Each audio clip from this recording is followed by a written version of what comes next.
Jake has always wanted to learn English, but every time he tries to speak, he feels like everyone is watching him, and he's afraid of making mistakes.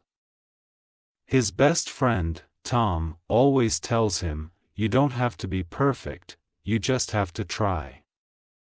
But Jake doesn't feel ready.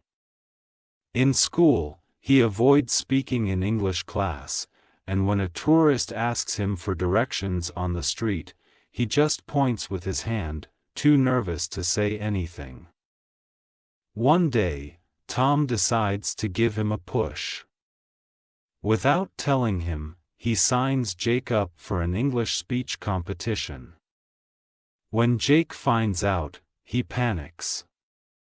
He thinks he's going to mess up and that everyone will laugh at him.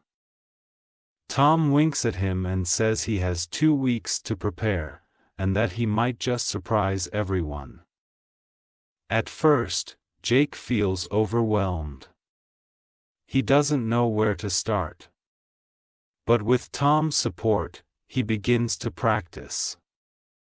He records himself speaking, repeats sentences in front of the mirror, and even talks to a foreigner at a cafe, even though his voice shakes.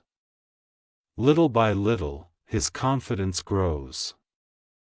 On the day of the competition, Jake is so nervous that his hands are sweating.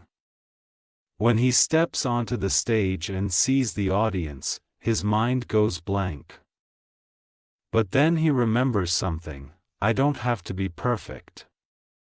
I just have to try. He takes a deep breath and starts speaking. At first, his voice is shaky, but then he finds his rhythm. He talks about his experience learning English and how fear almost stopped him. When he finishes, there is a moment of silence. And then, a huge round of applause. Jake walks off the stage with a big smile.